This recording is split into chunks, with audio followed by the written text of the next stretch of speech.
You think you know the story of Bluebeard, the chilling French folktale of a wealthy man with a terrible secret locked behind a forbidden door.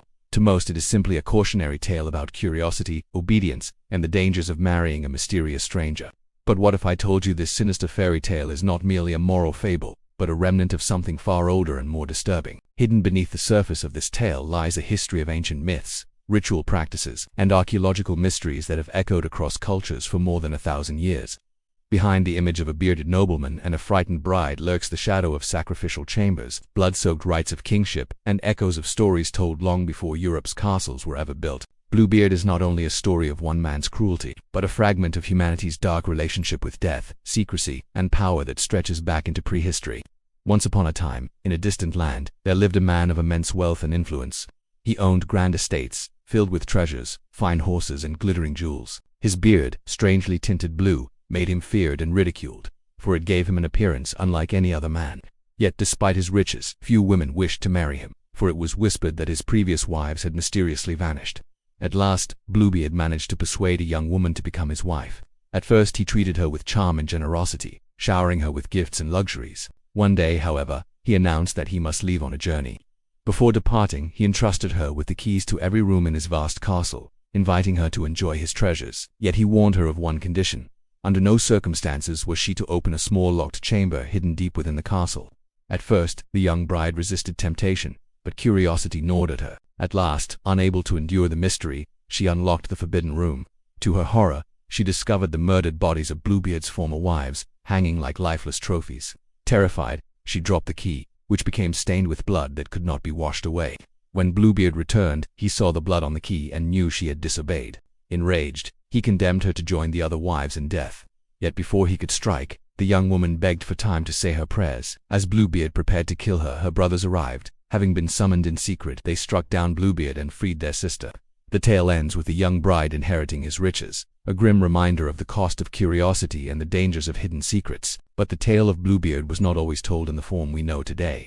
Its earliest literary version was penned in 1697 by Charles Perrault in France. Within his famous collection Histoire aux Contes du Temps, Perrault crafted it as a cautionary fable aimed at both children and adults, warning women against disobedience and curiosity, while also cautioning men against tyrannical cruelty. In this form, it reflected the moral concerns of the French court during the reign of Louis XIV, where secrecy, loyalty, and marital duty were highly valued.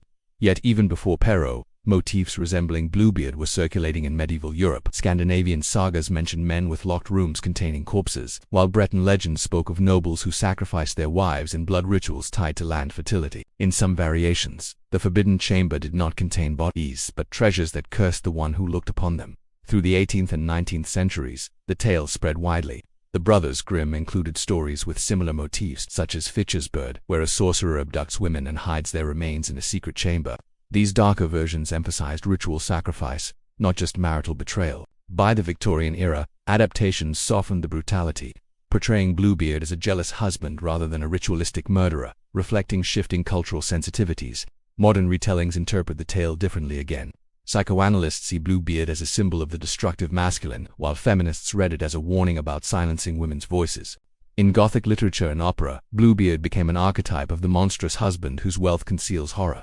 Each age reshaped Bluebeard's meaning, from a moral warning to a ritual memory, from a Gothic villain to a psychological archetype. Yet beneath every retelling remains the haunting image of the Forbidden Room, a symbol that seems to transcend centuries and cultures, suggesting that the roots of this tale dig far deeper than Perrault's pen.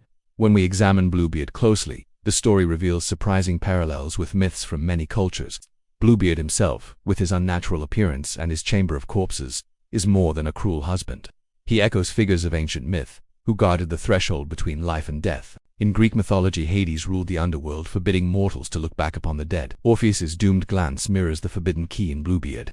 The locked chamber becomes a symbolic underworld, a place of secrets, shadows, and mortality, which no living bride should behold.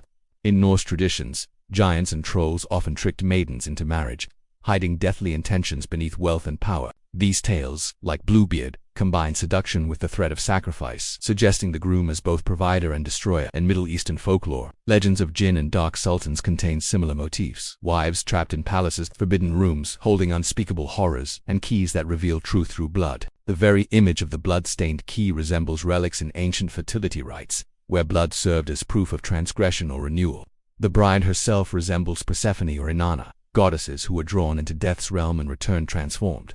By opening the chamber, she descends into symbolic death, only to emerge through rescue and restoration. Her survival signifies not only triumph but rebirth. Thus, Bluebeard is not only a monstrous nobleman.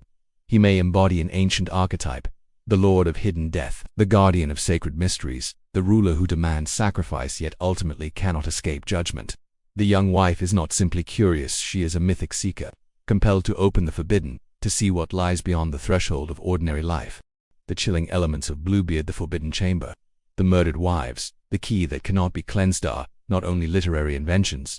Archaeological evidence suggests these motifs echo rituals practiced in ancient societies. In 1894, excavations in Brittany uncovered a megalithic site where human remains were found within chambered tombs, some associated with carved symbols of keys and locks. Researchers speculated that certain spaces were ritually sealed, never to be opened by the uninitiated.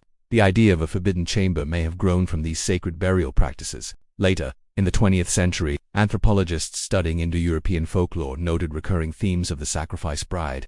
Across Eurasia, from Slavic ballads to Persian legends, men of power were said to entomb their wives as offerings, ensuring fertility of the land or stability of the household. These myths often involved keys, thresholds, and forbidden spaces, suggesting that the Bluebeard story may preserve cultural memories of such rites. Even architectural findings add weight. Medieval castles frequently contained hidden rooms, dungeons, and sealed crypts. In some noble households, wives who failed in duty were punished in secret chambers. Folklore often arose from whispers of these grim realities. A nobleman with a blue beard might not have existed, but the structures of power, secrecy, and violence he represents certainly did. The tale also traveled widely. Versions appear in Africa, where tales of men hiding murdered wives in huts echoed the same pattern. In Asia, stories of enchanted boxes or forbidden doors yield similar punishments for disobedience. Scholars now propose that the Bluebeard motif may date back 3,000 or 4,000 years, originating in prehistoric fertility and initiation rites that involved secrecy, blood, and the crossing of sacred thresholds. Thus, Bluebeard is not an isolated tale of French invention. It is a fossil of ritual memory embedded in human culture, reshaped but never erased. On the surface, Bluebeard is about disobedience and marital danger, but symbols within the tale open doors to deeper interpretations. The key itself is more than a tool. In symbolic language, keys represent power, access, and forbidden knowledge. The fact that the key becomes stained with blood that cannot be washed away recalls ritual tokens of guilt. In many ancient traditions, once one crossed into sacred space without permission, no cleansing could remove the mark. The blood-stained key is both a curse and a revelation. The Forbidden Chamber symbolizes the human confrontation with mortality. It is the underworld locked inside the house, a reminder that death resides even in the heart of wealth and power. By opening it, the bride does what shamans and heroes have always done. She seeks forbidden knowledge, glimpsing the hidden truth of life and death. The bride's curiosity is not merely weakness, it is initiation. Her descent into horror mirrors ancient rites, where initiates were forced to witness symbols of death before re-emerging transformed. By surviving, she becomes more than a passive victim. She becomes a vessel of wisdom, marked but unbroken. The Bluebeard itself is a strange symbol.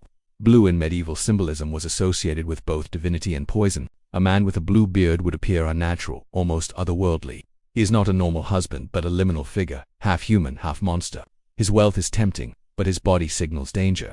Finally, the rescue by brothers reflects the communal role in overcoming chaos. In many myths, siblings or kin represent the reassertion of order, saving the initiate from being consumed by the ritual master. Without their intervention, she would join the sacrificed. With them, the balance is restored. Thus, the tale of Bluebeard is layered with meaning. The key as guilt, the chamber as death, the bride as initiate, the beard as otherworldly marker, and the brothers as agents of renewal.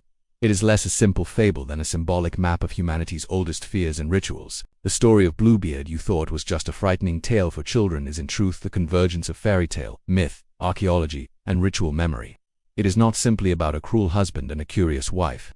It is about humanity's ancient fear of death, secrecy, and forbidden knowledge. The Forbidden Chamber is not only a locked room, it is the underworld, the tomb, the hidden memory of sacrificial practices that once shaped entire cultures. The unclean key is not merely a plot device. It is the eternal reminder that transgression leaves a mark that cannot be erased. The bride is not only a victim, she is an initiate who survives her descent into death and emerges reborn. Archaeological discoveries of sealed chambers, ritual burials, and mythological parallels reveal that this tale preserves fragments of rites thousands of years old, each retelling from Perrault's courtly fable to Gothic novels and psychoanalytic readings. adds new layers while never erasing the primal core, the horror of secrets kept behind doors, and the courage required to open them. Bluebeard is not simply a fairy tale. It is a ritual drama disguised in folklore, a memory of sacrifice and survival, of terror and transformation. To hear it is to glimpse into humanity's shared past, when stories were not just entertainment but echoes of sacred mysteries. And if this story chills you, remember that many more tales hide similar shadows. Folklore is a labyrinth of forgotten rituals, each one waiting to be uncovered, each one whispering that the past is never as distant as we believe.